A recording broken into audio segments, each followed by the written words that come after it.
బాలీవుడ్ నటి Sunny Leone big బాస్తో fame తెచ్చుకుంది. 2011లో wild card entry ద్వారా అడుగుపెట్టిన ఈమె అభిమానుల ఆదరణ దక్కించుకుంది. తరువాత జిస్మ్ 2 మూవీతో బాలీవుడ్లోకి ఎంట్రీ ఇచ్చింది. ఆ తరువాత తిరిగి చూసుకోలేదు. వరుస సినిమాలతో బిజీ అయిపోయింది. ప్రస్తుతం ఒక రియాలిటీ షోకు హోస్ట్గా కూడా వ్యవహరిస్తున్న సన్నీ లియోన్ గతంలో తన కెరియర్ గురించి వస్తున్న కామెంట్స్ పై స్పందించింది. అలాంటివి విన్నప్పుడు తనకు బాధగా ఉంటుందని ఆవేదన వ్యక్తం చేసింది. తాజాగా ఒక ఇంటర్వ్యూలో సన్నీ లియోన్ మాట్లాడుతూ, మొదట తాను ఇండియాకు వచ్చినప్పుడు నా గురించి పలు రకాలుగా మాట్లాడుకున్నారు.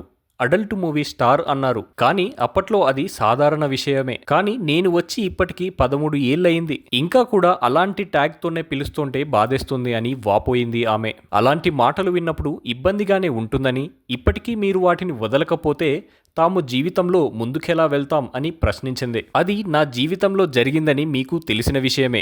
కానీ ఇప్పుడు ప్రతి ఒక్కరూ వారి సొంత మార్గాల్లో ఎదుగుతున్నాం కదా అని అన్నారు ఆమె. కాగా బాలీవుడ్లో జిస్మ్ 2తో ఎంట్రీ ఇచ్చిన సన్నీ లియోన్ ఆ తరువాత జాక్పాట్, రాగిని MMS 2, హేట్ స్టోరీ 2, ఏక్ పహేలీ లీలా, కుచ్ కుచ్ లోచా హై, వన్ నైట్ స్టాండ్ లాంటి సినిమాల్లో నటించింది. ప్రస్తుతం ఆమె అనురాగ్ కశ్యప్ తెరకెక్కిస్తున్న థ్రిల్లర్ మూవీ కెన్నెడీలో కనిపించనుంది.